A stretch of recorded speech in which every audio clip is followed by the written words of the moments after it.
હે નાથ મુજને મતિ શુદ્ધ દેજો, હૈયે સદા સેવક ભાવ રહેજો. છો શબ્દો મારા પણ આપ કહેજો, રાજી થઈ અક્ષર ભાવ દેજો, રાજી થઈ અક્ષર ભાવ દેજો. ઓમ સહના વવતુ સહનો ભુનક્તુ સહ વીર્યમ કર્વાવહે તેજસ્વિનાવધીતમસ્તુ મા વિદ્વિષાવહે. ઓમ શાંતિ શાંતિ શાંતિ. શ્રી સ્વામિનારાયણ ભગવાનની જય. અક્ષર પુરુષોત્તમ મહારાજની જય. ગુણાતીતાનંદ સ્વામી મહારાજની જય. પ્રમુખ સ્વામી મહારાજની જય. પ્રગટ ગુરુ હરિ મહંત સ્વામી મહારાજની જય. સુરત અક્ષરધામ મહોત્સવની જય. દરેક દિવ્ય હરિભક્તોને જય સ્વામી નારાયણ. આજનો પ્રવચનનો વિષય જે છે સંપ. આમ તો થંબનેલની અંદર તમે જોયું તેમ કે સંપ ત્યાં જંપ. આ વાક્ય સાંભળતા જ આપણને એક સત્યતા લાગે કે સંપમાં તાકાત તો રહેલી છે.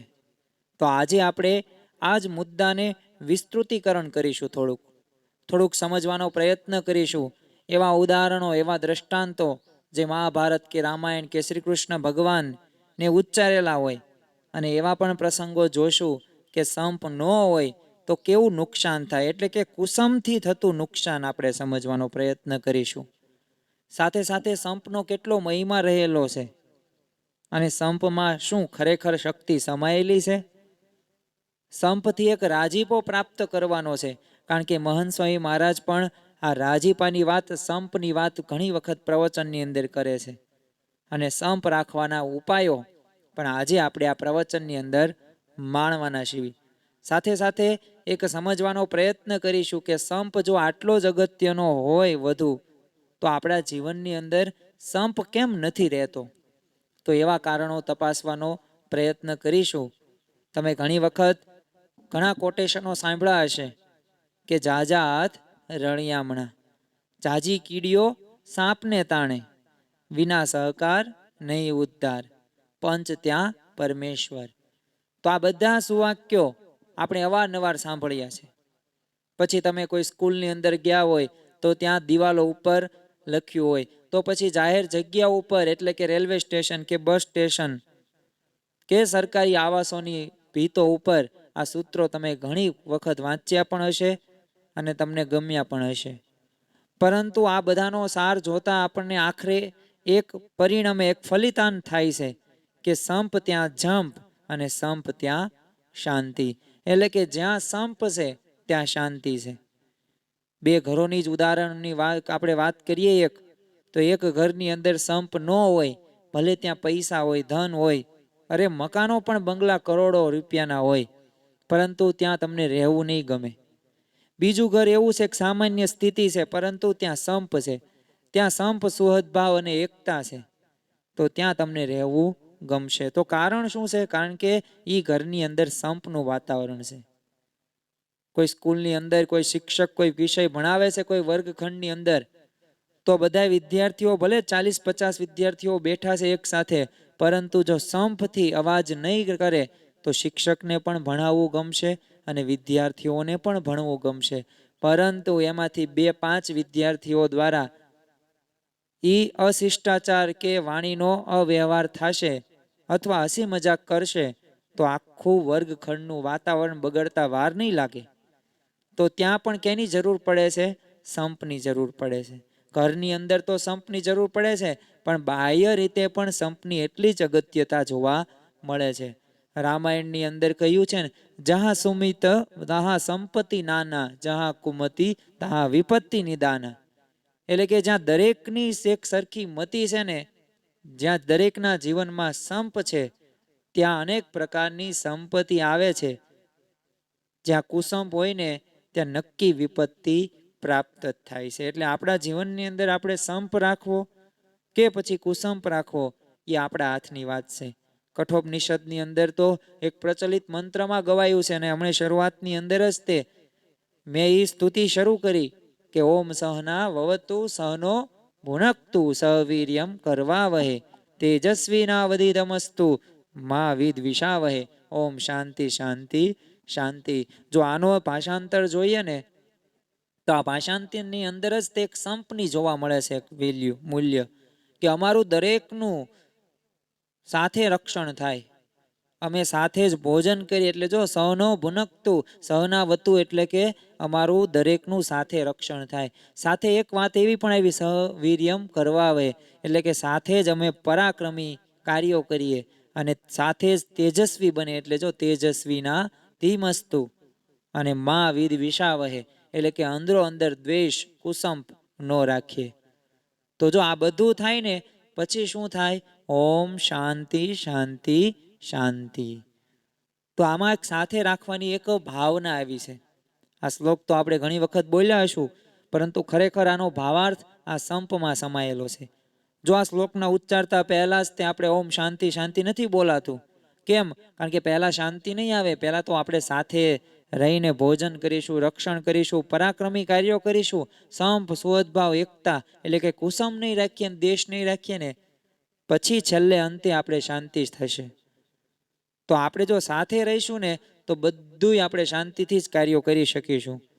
એટલે આનો હાર્દ રહ્યો ને એ શાંતિનો જ આપણને સૂચવે છે. તો દરેક વ્યક્તિના જીવનની અંદર શાંતિ ખૂબ અગત્યની છે અને શાંતિ મેળવવા માટે લોકો આજે જાત જાતના પ્રયત્નો કરતો પણ જોવા મળે છે.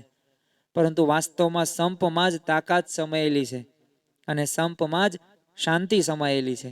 ખાલી એક શ્લોક નહીં પણ ઘણા બધા શ્લોકો વેદો શાસ્ત્રોની અંદર આપણને સંપનો આટલો મહિમા સમજાવ્યો છે. તો આપણે સંપનો મહિમા તો સમજ્યા, પરંતુ હવે આપણા જીવનની અંદર કુસંપ હશે તો કુસંપથી કેટલું નુકસાન થશે. તો સૌ પ્રથમ તો આપણે એ સમજવું જોઈએ કે સંપ આપણને જો પ્રગતિના પંથે તો લઈ જાય છે, સંપ લઈ જાય છે, જ્યારે પાછી કુસંગ આપણા જીવનની અંદર હશે ને ત્યારે અધોગતિના માર્ગે પણ લઈ જશે. જો ઇતિહાસની અંદર ઘણા બધા આપણે ઉદાહરણો એવા જોયા છે, એવા અનેક અનર્થ થયા છે કુસંપના કારણે થયા છે અને નોંધાણા પણ છે. પછી તમે ઇતિહાસના પિતા જે વિશ્વના હેરોડોટ્સ જોવો કે ભારતના ઇતિહાસના પિતા મેગેસ્થનીઝના ઇતિહાસની બુકો તમે વાંચો ત્યારે એ પછી ભલે હોય સિંધુ ખીણની સંસ્કૃતિ એટલે કે પ્રાચીન, એ પછી હોય પછી મધ્યકાલીન કે પછી આધુનિક આપણે ઇતિહાસની અંદર, એ તમામ ઇતિહાસોની અંદર આપણને એટલું જ કહેવામાં આવે છે કે જ્યાં સંપ છે ત્યાં શાંતિ પણ છે અને પ્રગતિ પણ છે. આપણા ભારત દેશની જ આપણે વાત કરીએ કે ભારત દેશની અંદર આમ તો રાજપૂતકાલીન શાસન પૂરું થયું ત્યારબાદ મધ્યકાલીન શાસન આવ્યું, જેની અંદર ઘણા બધા મુસ્લિમો સત્તા ઉપર આવ્યા. હવે મૂળમાં આનું કારણ શું હતું? કારણ કે ભારત દેશ, તમને પણ ખબર છે કે ભારત દેશ જ્યારે બ્રિટિશરોથી આઝાદ થયો ને ત્યારે 562 દેશી રજવાડા હતા. હવે વિચાર કરો, 562 દેશી રજવાડા એટલે એને શું કહેવાય કે એક રજવાડાની અંદર એક રાજા, એક પ્રધાન, એની પ્રજાઓ, એની માનસિકતા, એના વિચારો, એના વર્તન એ અલગ હોય, બીજા દેશી રજવાડાઓમાં અલગ અલગ હોય. તો આવી રીતે ભારતના મૂળની અંદર મુસ્લિમ સત્તા આવી તો એનું મુખ્ય કારણ હતું કે આ ટુકડામાં વહેંચાયેલી. આપણા દેશની અંદર એકતા કે અખંડિતતા નહોતી, એટલે જો મુસ્લિમ આક્રમકો પણ ફાવી ગયા. જ્યારે મુસ્લિમ શાસક સૌ પ્રથમ અહીં ભારતમાં આવે છે ત્યારે તેની પાસે સૈન્ય થોડુંક જ હતું. જો બ્રિટિશરો આવ્યા તો એની પાસે પણ, એ રોબર્ટ ક્લાઇવ પાસે પણ સૈન્ય સાવ ઓછું હતું. એને તો બ્રિટિશરો ઇંગ્લેન્ડની અંદર પત્ર લખે રાણી એલિઝાબેથને કે આપણે કોઈ કાળે અહીંયા બંગાળના નવાબ સિરાજ ઉદ્દૌલા સાથે યુદ્ધ નહીં કરી શકીએ, કારણ કે એમની પાસે તો કેટલું બધું 40,000 કરતાં વધારે સૈન્ય છે અને આપણી પાસે તો ખાલી 300 થી 500 છે, આપણે હારી જશું. પરંતુ રોબર્ટ ક્લાઇવના મગજની અંદર વિચાર આવે છે કે એનો જે પ્રધાન છે ને મીર જાફર, એ પોતે સત્તાની લાલસા માટે પ્રયત્ન કરે છે. એને ફોડ્યો, એને સત્તાની લાલસા આપી અને જો મીર જાફરે કોનો સાથ આપ્યો? રોબર્ટ ક્લાઇવનો. અને જે તમને ખબર છે 1757 પ્લાસીનું યુદ્ધ, પછી તો મીર જાફરને પણ નથી રાખતા, મીર કાસિમ આવે છે, પછી 1764 બક્સરનું યુદ્ધ થાય છે, એમાં અંગ્રેજો બધા જીતી જાય છે. પરંતુ 1757 પછી કંપનીના શાસનના પાયા નખાણ્યા. પણ એની પાછળનું મૂળ જો કારણ હોય ને તો મૂળ કારણ આ કુસંપ હતો. એ કુસંપના લીધે આ શક્ય બન્યું છે. બાકી 40,000 સૈન્ય અને આ રોબર્ટ ક્લાઇવે તો પોતે પોતાના પુસ્તકોની અંદર, લેખની અંદર, પત્રની અંદર લખ્યું છે કે ખાલી એક એક પથ્થર મારે જ ને તો પણ અમે બધાય મૃત્યુ પામે. પરંતુ એ નમાલા કે એ જે તે પ્રકારની એ કુસંપના લીધે આ શક્ય બન્યું છે. એમ આ મુસ્લિમ શાસકો પણ જ્યારે આવ્યા ને ત્યારે હિન્દુસ્તાનની યુદ્ધ છાવણી તરફ આ મુસ્લિમ શાસકોએ જોયું, પણ દૂરથી જુદા જુદા છે ને દીવા ટમટમકતા. એટલે જાસૂસને પૂછ્યું કે આ શું, કેમ અલગ અલગ દીવડા? ત્યારે જાસૂસે શું કીધું, એ દીવા નથી, એ તો અલગ અલગ ચૂલા છે, બધા અલગ અલગ રસોડે જમે છે બધા સૈનિકો છાવણીની અંદર. ત્યારે મુસ્લિમ શાસક ખુશ થઈ જાય છે. હજી તો એન્ટર નથી થતા, કોઈ યુદ્ધ કરવાનું પણ યોજના નથી, પણ ખુશ થઈને શું કહે છે કે હવે હિન્દુસ્તાન જીતાઈ જશે. જાસૂસે પૂછે છે કે કેમ તમે એમ કહો છો? આપણી પાસે તો એટલું બધું, તમારી પાસે સૈન્ય પણ નથી અને તમે હિન્દુસ્તાન જીતવાની વાત કરો છો. ત્યારે એ મોગલ રાજાએ કીધું કે જેના રસોડા જુદા જુદા હોય ને એમના એકતા ક્યાંથી આવે, અને એકતા ન હોય તો એને જીતવા તો બહુ સહેલા છે. તો જો મુસ્લિમ શાસકો આવ્યા, એ મધ્યકાલીન તમે ઇતિહાસની તપાસ કરો ને તો એની અંદર જો પાયો મૂળ હોય ને તો એ કુસંપ જ હતો. તો કુસંપ દ્વારા ક્યારેક કોઈક સર્જન પણ થતું નથી, હંમેશા વિસર્જનનું જ કાર્ય કુસંપ કરે છે. જો ઘરની સમૃદ્ધિ હોય કે મંડળની વૃદ્ધિ હોય તો કુસંપના લીધે અટકી જાય છે. આગળ નથી વધતા તો એનું કારણ છે કુસંપ. બીજી વ્યક્તિ સાથે આપણે સંપ ન રાખવી તો એના લીધે ક્યારેક એકલા રહેવાનું વધુ પસંદ કરતો વ્યક્તિ જોવા મળે છે, પણ એના લીધે છેલ્લે અંતે તો એ નુકસાન જ થવાનું છે. એકવાર એક ઋષિ પોતાના શિષ્યો સાથે છે ને સગડી પાસે બેસી રહ્યા અને ત્યાં ત્યાંપી રહ્યા હતા. એટલે એવામાં એક છે ને સળગતો કોલસો સગડીમાં બહાર આવ્યો અને થોડીક ક્ષણોમાં ઓલવાઈ ગયો. એટલે ઋષિએ તો પોતાના વિદ્યાર્થીઓ હતા એ બધા શિષ્યોને સંબોધીને કીધું, તમે જોયું હમણાં થોડી વાર પહેલા શું થયું? આ ઝગમગાડતો જે અંગારો મારતો જે કોલસો હતો એ બિલકુલ નિસ્તેજ થઈ ગયો, કાળો થઈ ગયો અને રંગ બદલાઈ ગયો.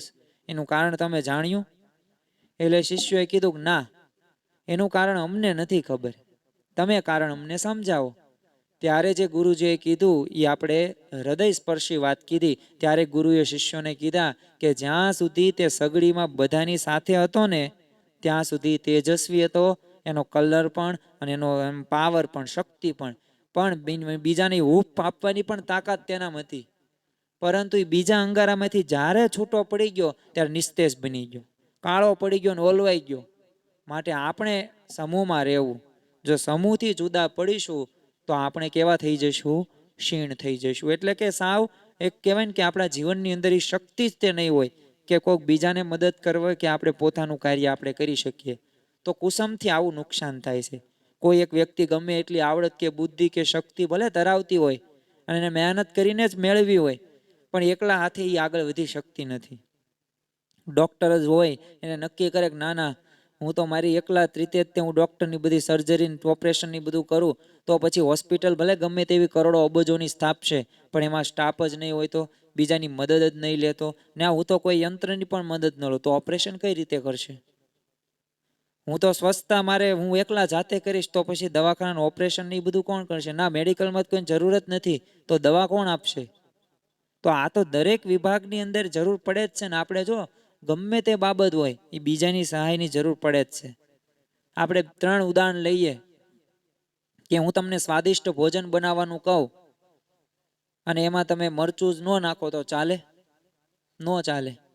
હળદર, જીરું, મીઠું એ બધી વસ્તુઓ તમે નાખો અને સપ્રમાણની અંદર નાખો તો એ તમે રસોઈ જે બનાવીને સ્વાદિષ્ટ બને. બીજું કે તમે શ્રેષ્ઠ કક્ષાની ગાડી બનાવવા માટે ફક્ત ખાલી પેટ્રોલ કે ડીઝલ, એમાં ચાલે? ન ચાલે. એમાં તો બધા પ્રકારના યંત્રો ભેગા કરવાના થાય અને પછી ગાડી તૈયાર થાય. બધી વસ્તુ તૈયાર કરી નાખી પણ એન્જિન જ ન મૂક્યું તો? તમે પેટ્રોલ કે ડીઝલ જે જગ્યાએ નાખવાનું એનું તમે ઢાંકણું જ ન બનાવ્યું, એમના બધું પેક કરી નાખ્યું તો એ ગાડીની કાંઈ કિંમત નથી.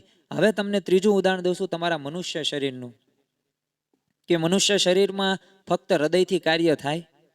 ન થાય. ફેફસાઈ જોવે, લીવરે જોવે, મગજે જોવે, બધા અંગો ભેગા થાય ને ત્યારે એક સક્ષમ શરીર કાર્યરત થાય છે. અને જો માણસનું શરીર પણ ક્યારે બને છે?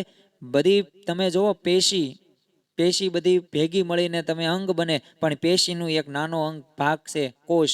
કોષ ભેગા મળીને પેશી બને, પેશી ભેગી મળીને કોઈ અંગ બને, અંગ ભેગા મળીને તંત્ર બને, અને તંત્રો ભેગા મળીને એક શરીર બને છે.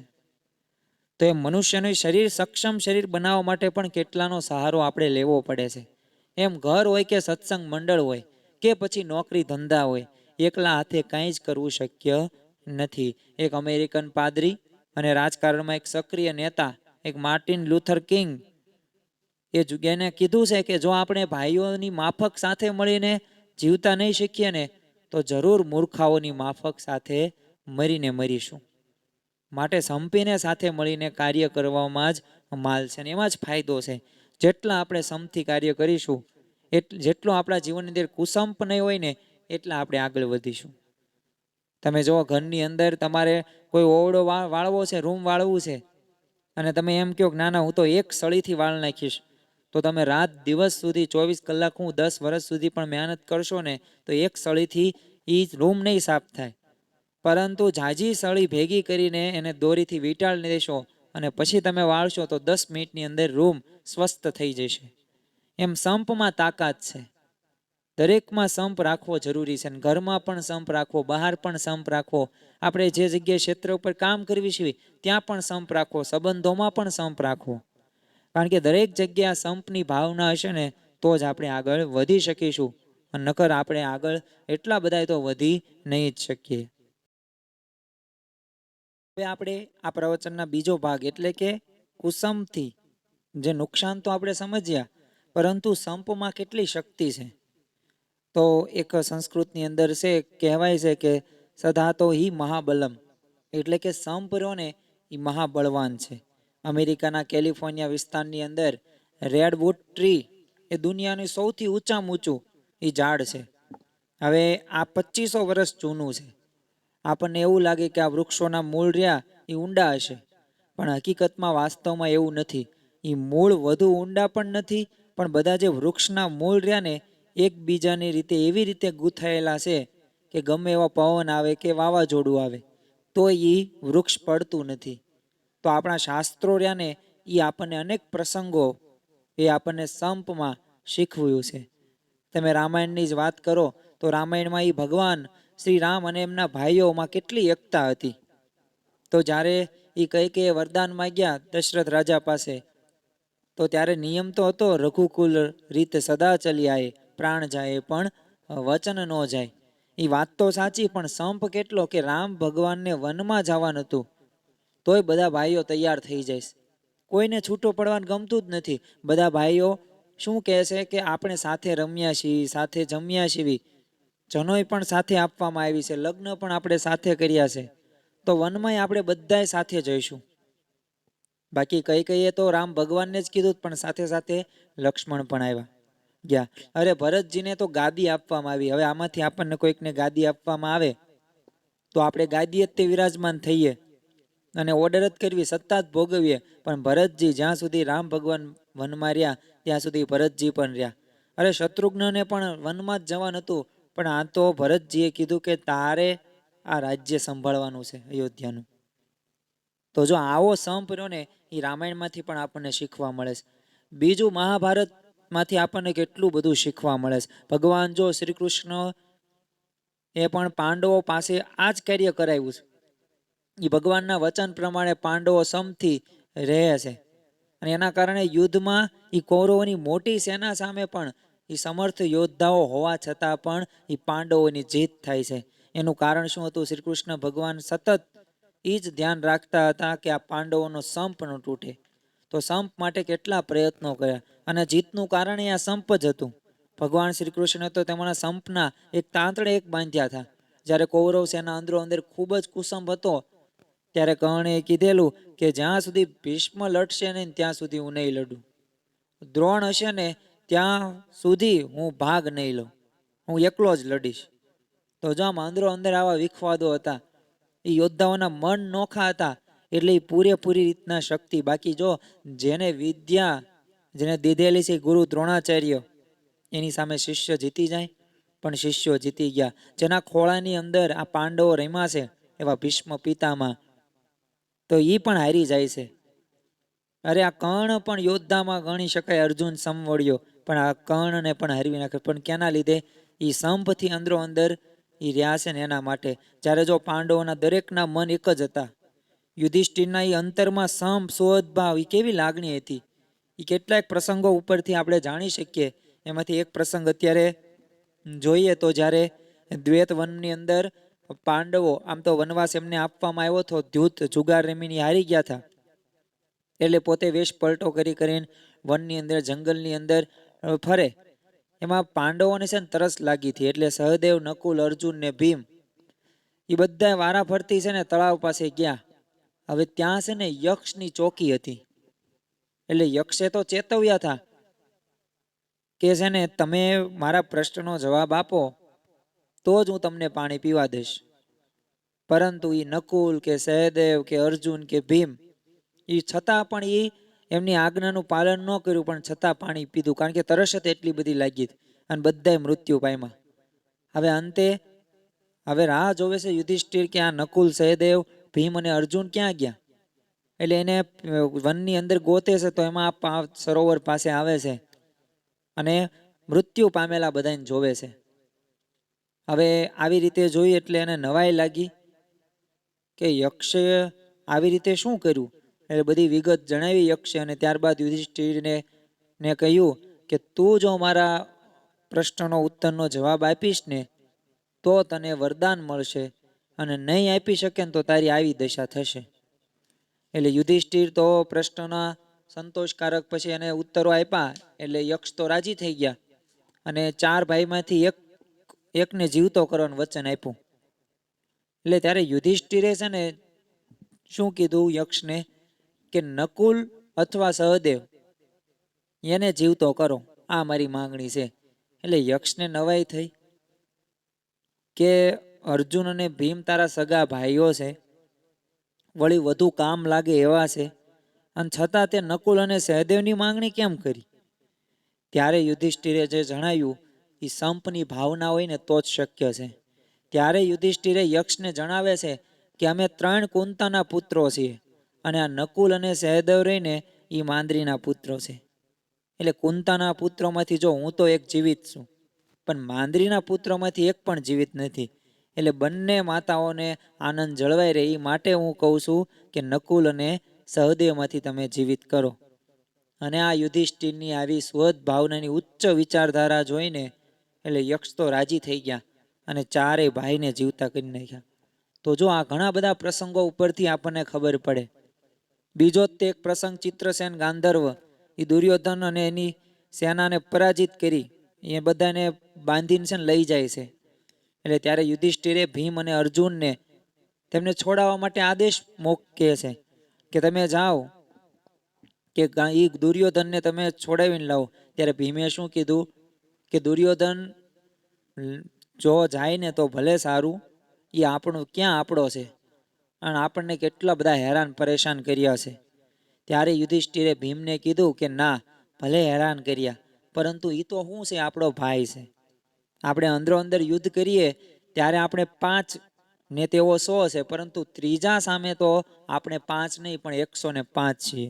પરસ્પરમ વિરોધે તું વયમ પંચ ગીતે શતમ, અન્ય સહ વિરોધે તું વયમ પંચાધિક શતમ. એટલે કે યુધિષ્ઠિરમાં ભાવના જો જોવા મળતી કે પાંડવ પક્ષે ભલે જય જયકાર થયો ને ભગવાન શ્રી કૃષ્ણ પણ તેઓની ઉપર રાજી હતા, ને દુર્યોધનના પક્ષમાં કુસંભ હતો, એટલે જો સર્વનાશ થઈ ગયો. ભલે ગમે એવા યોદ્ધાઓ તમે જુઓ, છતાં પણ ભગવાન સ્વામિનારાયણે પણ દરેકને આ સંપનો પાઠ આપણને શીખવ્યો છે, અને દરેકને એક કર્યાની ભાવના છે એમનામાં. જુદી જુદી જો જ્ઞાતિ હોય, જાતિ હોય, પ્રણાલી હોય, રીતિ રિવાજો હોય, બધા અલગ અલગ પ્રકારે ઉછરેલા હોય, છતાં એક સત્સંગને એક તાંતણે બાંધ્યા છે. 18 વરણને એમને સત્સંગીના નેજા હેઠળ છે ને રાખ્યા છે. તો એક વિશેષતા સ્વામિનારાયણ સંપ્રદાયની ગણી શકાય, અને સ્વામિનારાયણ ભગવાનની પણ ગણી શકાય. ગુજરાતની ખ્રિસ્તી બનાવવા આવેલા એક રેઝિડાલ્ટ બિશપ હેબર, હવે જ્યારે ભગવાન સ્વામિનારાયણની મુલાકાત એને ઈચ્છા હતી લેવાની, એટલે એમને મહારાજને નડિયાદ મળવા માટે કહેવડાવ્યું, પણ મહારાજ તો એ વખતે વરતાલ વિરાજતા હતા. એટલે મીઠાઈના પડિયા અને હાર ગોતોર આપી મહારાજે 6 ભક્તોને નડિયાદ બિશપ હેબર પાસે મોકલ્યા. હવે હેબરે આ 6 ભક્તો સામે જોયું તો બધાય અલગ અલગ જ્ઞાતિના હતા અને બધાયના કપાળ ઉપર તિલક ચાંદલો અને બધાય નમન કરીને આમ ઊભા હતા. એટલે આવા વિનમ્ર અને ઉચ્ચ અને બધા વર્ગના વ્યક્તિઓ જોયા અને પરસ્પર પાસા સ્વભાવ અને સંસ્કારો બધાના અલગ અલગ. એટલે હેબરને નવાઈ થઈ ગઈ અને એને શું થયું કે તમે ભેગા જ કેવી રીતે? એટલે એને તરત પૂછ્યું કે શું તમે બધા સ્વામિનારાયણના ભક્ત છો અને તમે બધા સાથે કેવી રીતે રહી શકો છો? ત્યારે હરિભક્તોએ શું કીધું, ભલે અમે જુદી જુદી જ્ઞાતિના હોઈએ પણ ભગવાન સ્વામિનારાયણના ભક્તો અમે છીએ. અને એ તેમણે અમને આવું શીખવ્યું છે કે એકબીજાને ભાઈઓ ગણવા અને સમસોદભાવથી વર્તવું. અને આની નોંધ એ બિશપ હેબરે પોતાના શબ્દોની અંદર લખી છે કે thought of with different castes તે were description of Swaminarayan and thoughts to regard each others brothers. અર્થાત જુદા જુદા વર્ણના હોવા છતાં પણ તેઓ સ્વામિનારાયણના શિષ્યો હતા ને તેમનામાં એકબીજા પ્રત્યે પ્રભુત્વની ભાવના એ સિંચવામાં આવી હતી. તારીખ 26/3/1825 રોજ નડિયાદમાં એ બિશપ હેબરની મુલાકાત એ શ્રીજી મહારાજ સાથે થઈ અને હેબરે તો શ્રીજી મહારાજની પ્રતિભા અને આવી એકતા જોઈને ગુજરાતને પછી ખ્રિસ્તી બનાવવાનો વિચાર માંડી વાળ્યો અને પાછા ફર્યા હતા. તો જો મૈત્રી ભાવનું આવી પવિત્ર ઝરણું એ શ્રીજી મહારાજે ખરેખર વહાવ્યું હતું. તમે જુદી જુદી જાતિવાળા જુઓ, ભાતવાળા જુઓ કે પછી સુવાસવાળા જુઓ, બધાએ જુદા જુદા રંગવાળા પુષ્પોને એક જ દોરામાં પરોવીને શ્રીજી મહારાજે સુંદર એક હાર બનાવ્યો હતો. અને આ સંપની શક્તિ જોવા મળે છે. હવે આપણને પ્રશ્ન થાય કે સંપ રાખવાના તો ઉપાય કયા કયા? તો જો આપણે પરિવારમાં, નોકરી ધંધામાં અથવા તો સત્સંગ મંડળમાં સંપ રહે ને એવી ઈચ્છા બધાની સ્વાભાવિક છે. એટલે જ આપણા પ્રગટ ગુરુ હરિ મહંત સ્વામી મહારાજ પણ સંપ ઉપર અત્યંત રુચિ દર્શાવે છે. પરસ્પર સંપ કેવી રીતે રાખી શકાય ને એનું માર્ગદર્શન આપતા સ્વામી શ્રી 13/6/2019 રોજ પુણે શહેરની અંદર એ સત્સંગ સભામાં એમને જણાવેલું કે આપણામાં છે ને સંપ ઘડીક રહે છે ને ઘડીક જાય છે. સંપની ભાવના હૃદયમાં કાયમ રહે ને તો ખરેખરું કહેવાય ને ભગવાન ખૂબ રાજી થાય. એટલે સંપ આપણા તરફથી કેવી રીતે રાખવો તે વિચાર કરવો. અને સામેવાળો રાખે તો હું રાખું એમ નહીં, આપણે સંપની ભાવના જ રાખવી, ભલે ને સામેવાળો રાખે કે ન રાખે. તો જો મહંત સ્વામી તો આપણે ઉચ્ચ સ્થિતિની સમજણ આપણને આપે છે. પરસ્પર કુસમ થાય ત્યારે મોટે ભાગે જો આપણે બીજા પર દોષારોપણ કરતા હોઈએ છીએ, પરંતુ સંપ રાખવા માટે બીજા પાસે અપેક્ષા રાખ્યા વિના મારે જ ખમવાનું, ઘસવાનું, મન ગમતું મૂકવાનું, અનુકૂળ થવાનું છે, આવો ઉપાય આપણને મહંત સ્વામી મહારાજ સમજાવે છે. તો આ સંપ રાખવાનો ઉપાય મોટામાં મોટો ગણી શકાય. બીજું, આ જો આપણા જીવનની અંદર સંપ રાખીશું ને તો મહંત સ્વામીમાં જ રાજી થશે. મહંત સ્વામી મહારાજને સંપ જો બહુ પ્રિય છે. એથી હરિભક્તો અને સ્વામીશ્રી મરજી જાણીને એ તરફ આપણને વર્તવા માટે પણ ઘણી વખત તેઓ આશીર્વચનની અંદર ને સભાની અંદર પ્રવચન કરે છે. તારીખ 21/3/2018 અંદર ઓસ્ટ્રેલિયાની ગોલ્ડ કોસ્ટની અંદર 2 ભાઈઓ જ્યારે સત્સંગમાં બહુ સારી સેવા કરતા પણ કંઈક વ્યવહારિક મન દુઃખના લીધે અબોલા થઈ ગયેલા. એટલે સંપ તૂટી ગયો. હવે સ્વામીશ્રીએ સંપની વાતો સાંભળી અને બંને ભાઈઓને તમામ જાતની તકરાર દૂર કરવા ફરી સંપથી રહેવા માટે તૈયાર કર્યા અને સંપથી તૈયાર રહેવા માટે તૈયાર થઈ ગયા. અને પછી તો વાત સાંભળીને સ્વામીશ્રીની આ બંને ભાઈઓ પોતે રાજી પણ થયા અને સંપ રાખવાનું એક વચન પણ આપ્યું. ત્યારે મહંત સ્વામી ખૂબ રાજી થયા. બંને ભાઈઓને ધબ્બા આપ્યા અને બંનેના મુખમાં સ્વામીશ્રીએ ઠાકોરજીનો પ્રસાદ આપ્યો અને પ્રસાદીનું પુષ્પ પણ આપ્યું. અને એક મહિમા મૂર્તિ સ્વામીશ્રીથી હજુ રહેવાયું નહીં ને તો એમને શું કર્યું, બંને ભાઈઓને છેલ્લે પગે પણ લાગી દીધું. તો જો બંને ભાઈઓને સંકોચ પછી થઈ ગયો અને બંને મનમાં દ્રઢ કરી નાખ્યું અને ગાંઠ વાળી દીધી કે હવે પછી આપણે સંપ જ રાખશું, કુસંપ રાખીશું જ નહીં. તો જો આપણે પણ આ રીતે સંપ રાખવાનો છે. કારણ કે જો મહંત સ્વામી મહારાજને સંપ આટલો બધો વિશેષ પ્રિય હોય તો આપણે તો તેમના હરિભક્ત છીએ. તો શરૂઆતની અંદર જેમ કીધું એમ સંપ ત્યાં જંપ, જાજાત રળિયામણા, વિના સહકાર નહીં ઉદ્ધાર. આ બધા વાક્યો ત્યારે જ ચરિતાર્થ થશે કે જ્યારે આપણા જીવનની અંદર સંપની ભાવના હશે. આપણે સંપ રાખીશું તો મહારાજ સ્વામીના ચરણોમાં પ્રાર્થના કરીએ. તો જો સત્પુરુષને તો સંપ ગમે જ છે, એ પગે લાગી લીધું પણ શા માટે સંકોચ એમાં ન થયું? કેમ? કારણ કે સંપ એમને અતિ પ્રિય છે. એમ આપણે પણ સંપથી રહી શકીએ એ જ આજના દિવસે મહારાજ સ્વામીના ચરણોમાં પ્રાર્થના. શ્રી સ્વામિનારાયણ ભગવાનની જય.